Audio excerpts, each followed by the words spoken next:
Hello, everybody. I am the head of the military for the Imperum of Valland. In this video, I would like to say hi and tell you a little bit about our nation. So, we used to have a currency called the pawn, right? So, you would basically just turn in bottle caps to the money maker, as I like to call him. Sorry, my hands are a little dirty. I had a little bit of painting. So, and he would sand out a regular old bottle cap, and then he would flatten them out and spray paint them black. This one's a little newer. It is obviously a replica. So yeah, you can tell it's a bottle cap.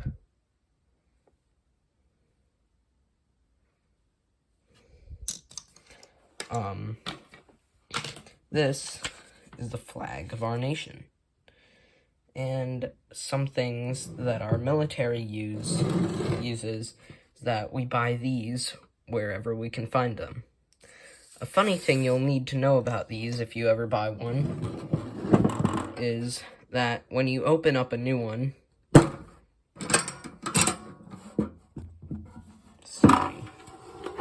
sorry, it smells like, you know that smell when you open up a new book? Well, imagine that, but like 20 times stronger. And this is a little flag to say that it's full. Now, we use airsoft guns for our military. Hold on. Sorry, it's a little difficult to do that with one hand. So, when I pick up a full one, it's going to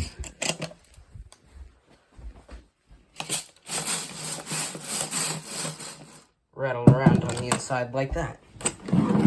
Now, of course, we have a few rules to make warfare make sense.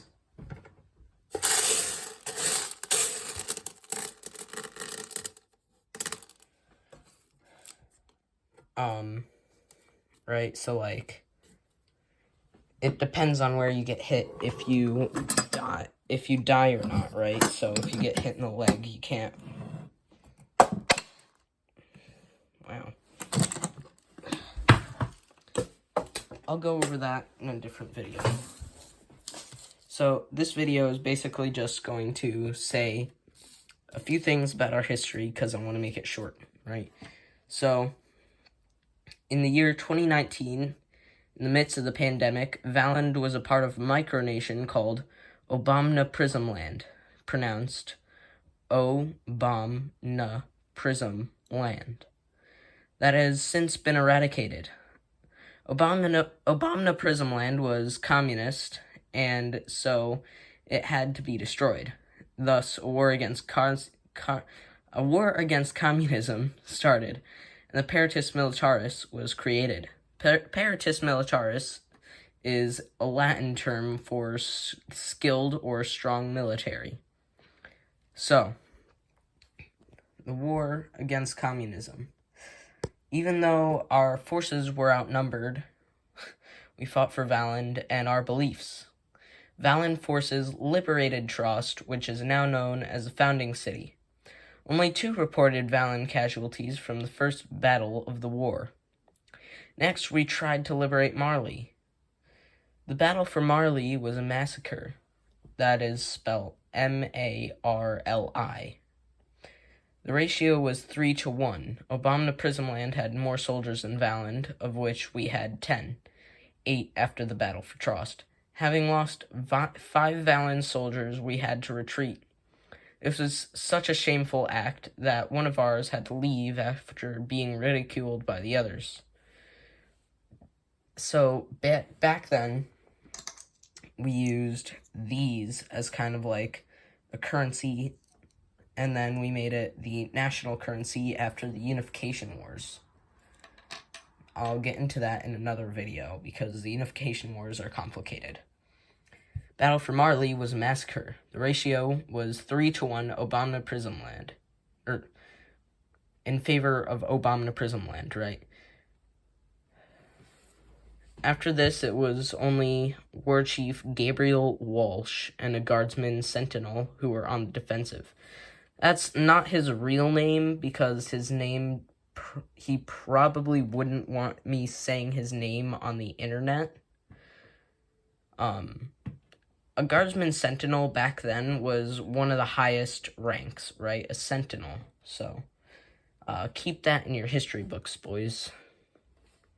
It was now that multiple waves of Obama Prismland soldiers arrived, and only 2 soldiers had to fend them off. In reality, this was only like 5 guys, but it felt like a lot, so I'm gonna say it like that. With use of guerrilla tactics, such as the usage of the element of surprise and traps. So, an example would be a tripwire connected to an airsoft grenade with the pin pulled, hidden in a can camouflaged as trash or litter, right? That combined with the luck and limited stealth training of the Sentinel is what won the Second Battle of Trost. Sorry if my camera work is a little shaky. This is my first video. So after this, we had to assassinate the president of Obama Prismland.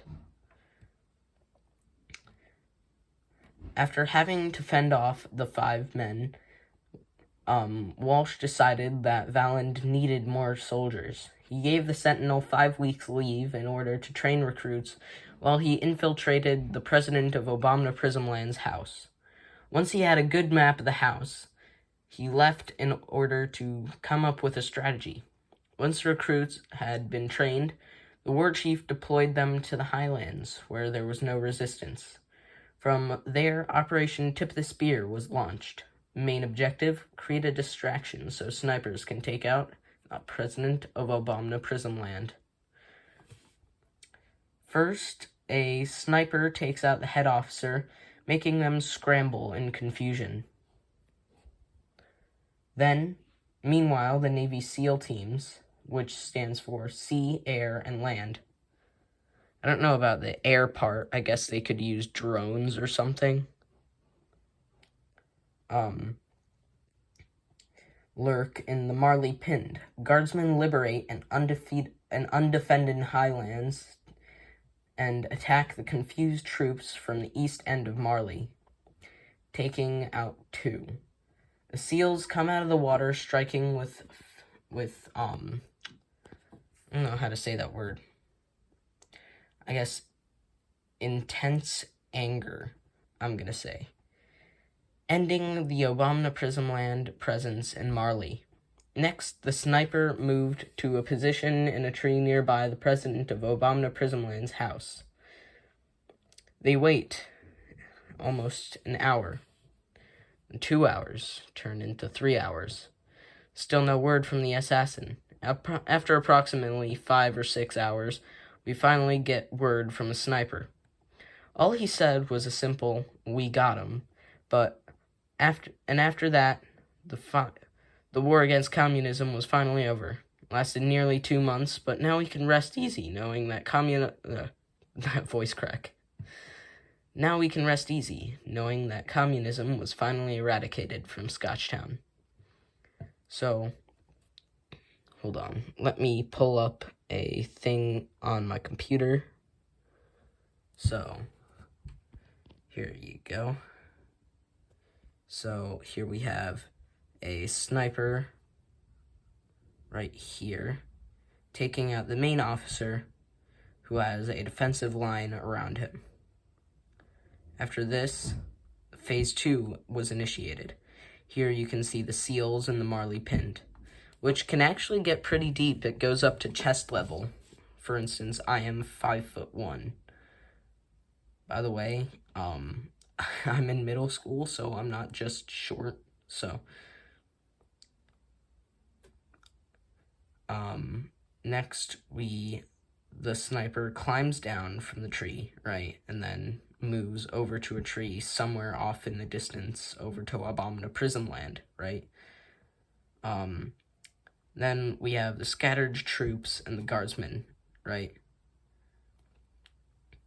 After that, we have, I don't know, snipers still climbing down. That is a very tall tree, by the way. Then the highlands over there.